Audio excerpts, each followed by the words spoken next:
കുട്ടികൾക്ക് സ്കൂൾ വിട്ട് വരുന്ന ടൈമിൽ പെട്ടെന്ന് തയ്യാറാക്കി കൊടുക്കാൻ പറ്റുന്ന ഒരു മിനി പിസയുടെ റെസിപ്പി നോക്കാം. ഇതിനായിട്ട് നമ്മൾ മാവ് കുഴച്ചെടുക്കുന്നത് വേണ്ട കേട്ടോ. ബേസിനായിട്ട് വളരെ സിമ്പിളായിട്ട് തയ്യാറാക്കി എടുക്കാവുന്നേ ഉള്ളൂ. അപ്പോൾ എന്തായാലും എല്ലാവരും ഇതുപോലെ ഒന്ന് ട്രൈ ചെയ്ത് നോക്കണേ. കുട്ടികൾക്കൊക്കെ ഇതുപോലെ ഒന്ന് ഉണ്ടാക്കി കൊടുത്താൽ അവരെപ്പോഴും ഇതുപോലെ മതി പിസ്സ എന്ന് പറയും കേട്ടോ. അത്രയ്ക്ക് നല്ല ടേസ്റ്റിയാണ്. അപ്പോൾ എന്തായാലും ട്രൈ ചെയ്ത് നോക്കിയ ശേഷം ഫീഡ്ബാക്ക് അറിയിക്കാൻ മറക്കരുത്. അതുപോലെ വീഡിയോ കണ്ടുകൊണ്ടിരിക്കുമ്പോൾ ഇഷ്ടമാണെന്നുണ്ടെങ്കിൽ ആ ലൈക്ക് ബട്ടൺ ഒന്ന് ക്ലിക്ക് ചെയ്യാൻ മറക്കരുത്. ചാനൽ സബ്സ്ക്രൈബ് ചെയ്തിട്ടില്ല എന്നുണ്ടെങ്കിൽ അത് സബ്സ്ക്രൈബ് ചെയ്ത് സപ്പോർട്ട് ചെയ്യാനും കൂടെ മറക്കരുത്.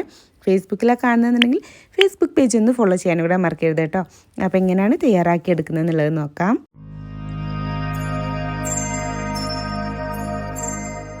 അപ്പോൾ തയ്യാറാക്കി എടുക്കാൻ വേണ്ടി ഞാനിവിടെ ബ്രെഡാണ് കേട്ടോ എടുത്തിട്ടുള്ളത്. അത്യാവശ്യം വലിപ്പമുള്ള ബ്രെഡ് നോക്കിയിട്ട് എടുത്തിട്ടുണ്ട്.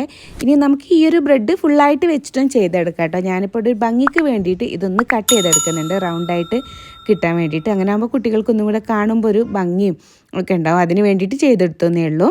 ഇനി ഒരു ഫുള്ള് ബ്രെഡ് വെച്ചിട്ട് നമുക്ക് ഇതുപോലെ ചെയ്തെടുക്കാം കേട്ടോ. അപ്പോൾ ഞാനൊന്ന് കട്ട് ചെയ്തെടുക്കാൻ വേണ്ടിയിട്ട് ഇതുപോലുള്ളൊരു ബൗൾ വെച്ചിട്ടൊന്ന് പ്രസ് ചെയ്ത് കൊടുക്കുന്നുണ്ട്. അങ്ങനെ ആകുമ്പോൾ പെട്ടെന്ന് തന്നെ അങ്ങ് കട്ടായിട്ട് കിട്ടും. ഇതുപോലെ അങ്ങ് കട്ട് ചെയ്തെടുക്കാം. എന്നിട്ട് ഈ ഒരു ഭാഗം നമുക്ക് അങ്ങ് മാറ്റിയെടുക്കാം. അത് നമുക്ക് വേറെ ബ്രെഡ് ക്രംസ് ഒക്കെ ഉണ്ടാക്കിയെടുക്കാനൊക്കെ യൂസ് ചെയ്യാം കേട്ടോ. ഇനി ഇതുപോലെ കട്ട് ചെയ്തെടുത്തിട്ടുണ്ട്. ഇനി ഇതിലേക്ക് നമുക്ക് വേണ്ടത് കുറച്ച് പിസ്സയുടെ സോസാണ്. ഇത് ഞാൻ വീട്ടിലുണ്ടാക്കിയെടുത്തിട്ടുള്ള പിസ്സയുടെ സോസാണ് കേട്ടോ. ഇതിൻ്റെ റെസിപ്പി വേണമെന്നുണ്ടെങ്കിൽ ഒന്ന് കമൻറ്റ് ചെയ്താൽ മതി. ഞാൻ റെസിപ്പി മുമ്പേ അപ്ലോഡ് ചെയ്തിട്ടുണ്ട്, അതിൻ്റെ ലിങ്ക് ഷെയർ ചെയ്യണ്ടേ. ഇനി നമുക്കിതിലേക്ക് വേണ്ടത് ചീസാണ്. ഞാനിവിടെ പിസ്സ ചീസ് എന്ന് പറഞ്ഞിട്ട് നമുക്ക് സൂപ്പർ മാർക്കറ്റിലൊക്കെ കിട്ടും, അതാണ് എടുത്തിട്ടുള്ളത്. അതുപോലെ തന്നെ കുറച്ച് വലിയ ഉള്ളി കട്ട് ചെയ്തെടുത്തിട്ടുള്ളത്, അതുപോലെ തന്നെ കുറച്ച് സ്വീറ്റ് കോൺ എടുത്തിട്ടുണ്ട്. പിന്നെ വേണ്ടത് ക്യാപ്സിക്കാണ്. അത് ഞാൻ അതുപോലെ ക്യൂബ്സ് ആക്കിയിട്ട് കട്ട് ചെയ്തെടുത്തിട്ടുണ്ട് കേട്ടോ. 3 കളറുള്ള ക്യാപ്സിക്കാണ് എടുത്തിട്ടുള്ളത്, ഗ്രീന്, റെഡ്, അതുപോലെ തന്നെ യെല്ലോയും. ഇത് 3ആണ് എടുത്തിട്ടുള്ളത്. ഇനി പിന്നെ വേണ്ടത് നമുക്കിതിലേക്ക് കുറച്ച് ചിക്കൻ ഒന്ന് ഫ്രൈ ആക്കി എടുത്തിട്ടുള്ളതാണ് കേട്ടോ. ഞാനൊരു 250 ഗ്രാമോളം ചിക്കന് ഇഞ്ചി വെളുത്തുള്ളി പേസ്റ്റും മഞ്ഞൾപ്പൊടിയും മുളക് പൊടിയും പിന്നെ ചെറുനാരങ്ങയുടെ നീരൊക്കെ ഒഴിച്ചിട്ട് നന്നായിട്ടൊന്ന് വേവിച്ചെടുത്തതിന് ശേഷം ഫ്രൈ ആക്കി എടുത്തിട്ടുള്ളതാണ് കേട്ടോ. അതും എടുത്തിട്ടുണ്ട്. ഇനി നമുക്ക് ഈ ഒരു ബ്രെഡിൻ്റെ മുകളിലായിട്ട് കുറച്ച് പിസ്സയുടെ സോസ് ഇതുപോലെ അങ്ങ് സ്പ്രെഡ് ചെയ്ത് കൊടുക്കുക കേട്ടോ എല്ലാ ഭാഗത്തേക്കും. ഒന്ന് സ്പ്രെഡ് ചെയ്ത് കൊടുത്താൽ പിന്നെ നമുക്ക് ചീസ് ഇട്ട് കൊടുക്കാം. പിസ്സയുടെ ചീസ് ഇട്ട് കൊടുക്കുന്നുണ്ട്. അതുപോലെ ഒന്ന് ക്രഷ് ചെയ്തെടുത്തിട്ടുള്ളതാണ് കേട്ടോ. അതുപോലെ അങ്ങ് എല്ലാ ഭാഗത്തേക്കും ഒന്ന് സ്പ്രെഡ് ചെയ്ത് കൊടുക്കുക. ഇനി നമുക്ക് ആ ഒരു വലിയ ഉള്ളി കട്ട് ചെയ്തെടുത്തിട്ടുള്ളതാണ് ക്യൂബ്സ് ആക്കിയിട്ട് അതും കൂടി ഒന്ന് സ്പ്രെഡ് ചെയ്ത് കൊടുക്കുന്നുണ്ട്. ഞാൻ ചെറിയ ചെറിയ ഇതാക്കിയിട്ട് സെപ്പറേറ്റ് ആക്കിയിട്ട് എടുക്കണം കേട്ടോ. ഇനി അതിൻ്റെ മുകളിലായിട്ട് ഞാൻ ആ റെഡ് കളറുള്ള ക്യാപ്സിക്കാണ് കേട്ടോ ഇട്ട് കൊടുത്തിട്ടുള്ളത്. പിന്നെ ഗ്രീൻ കളറുള്ള ക്യാപ്സിക്കം ഇതുപോലെ വെച്ച് കൊടുക്കുന്നുണ്ട്. അതിനുശേഷം ഞാൻ സ്വീറ്റ് കോൺ വെച്ച് കൊടുക്കുന്നുണ്ട്.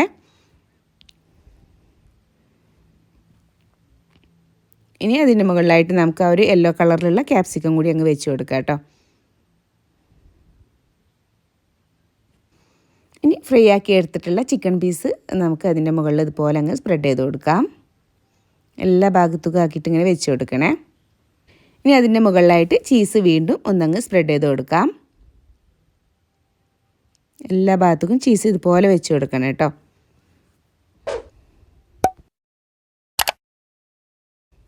അതിനുശേഷം കുറച്ച് ചില്ലി ഫ്ലേക്സ് ഇതുപോലെ സ്പ്രെഡ് ചെയ്ത് കൊടുക്കാം. അതിനുശേഷം കുറച്ച് ഒറിഗാനോയും കൂടി ഒന്ന് സ്പ്രെഡ് ചെയ്ത് കൊടുക്കട്ടെ ഇതുപോലെ. അപ്പോൾ നമ്മുടെ മിനി പിസ്സ ഇവിടെ റെഡിയാക്കി എടുത്തിട്ടുണ്ട്. ഇത്രയേ ഉള്ളൂ കേട്ടോ, സിമ്പിളായിട്ട് തയ്യാറാക്കി എടുക്കാം. ഇനി എല്ലാം ഇതുപോലെ ചെയ്തെടുക്കണേ. അപ്പോൾ ഞാൻ ഇവിടെ 3 എണ്ണം ഇതുപോലെ ചെയ്തെടുത്തിട്ടുണ്ട് കേട്ടോ, ആ ഒരു രീതിയിൽ തന്നെ. ഇനി നമ്മളിത് എങ്ങനെയാണ് കുക്ക് ചെയ്തെടുക്കുന്നത് എന്നുള്ളത് നോക്കാം. ഇതിനായിട്ട് നമുക്ക് ഓവനൊന്നും എടുക്കേണ്ട ആവശ്യമില്ല കേട്ടോ. അപ്പോൾ അതിനായിട്ട് ഞാനിവിടെ ഒരു പാൻ വെച്ച് ചൂടാക്കി എടുത്തിട്ടുണ്ട്. എന്നിട്ട് അതിലേക്ക് നമുക്ക് ഓരോ പീസായിട്ട് ഇതുപോലെ അങ്ങ് വെച്ച് കൊടുക്കാം കേട്ടോ. ഇനി ചൂട് കൂടി പോകുമെന്നുള്ള ടെൻഷൻ ഉണ്ടെന്നുണ്ടെങ്കിൽ, അതായത് നമ്മുടെ ഫ്ലെയിം അത്യാവശ്യം നല്ല തീയാണ്, സിമ്മിലാക്കി വെച്ചാലും എന്നുണ്ടെന്നുണ്ടെങ്കിൽ താഴ്ഭാഗത്ത് ഒരു തട്ടി വെച്ച് കൊടുത്തതിന് ശേഷം വേണം കേട്ടോ നമ്മുടെ പാൻ വെച്ച് കൊടുക്കാൻ. അല്ലാന്നുണ്ടെങ്കിൽ ബ്രെഡ് ആയതുകൊണ്ട് തന്നെ പെട്ടെന്ന് കളറ് മാറിപ്പോവാൻ ചാൻസ് ഉണ്ട്. ഇതുപോലെ അങ്ങ് വെച്ച് കൊടുക്കാം. ഞാൻ നല്ല സിമ്മിലാക്കിയിട്ടാണ് വെച്ചിട്ടുള്ളത് ഫ്ലെയിം. ഇനി നമുക്ക് ഇതങ്ങ് അടിച്ച് വെക്കാം. അടിച്ച് വെച്ചിട്ട് ആ ഒരു ചീസൊക്കെ നന്നായിട്ടൊന്നങ്ങ് മെൽറ്റായിട്ട് വരട്ടെ കേട്ടോ. 2-3 മിനിറ്റ് വെക്കുമ്പോഴേക്കും തന്നെ അത് മെൽറ്റായിട്ട് കിട്ടുക. അപ്പോൾ ചീസൊക്കെ നന്നായിട്ട് മെൽറ്റായിട്ട് വന്നിട്ടുണ്ട്. ഇനി നമുക്ക് ഇതിൽ നിന്ന് ഓരോന്നായിട്ട് എടുത്തിട്ടങ്ങ് മാറ്റി വെക്കാം.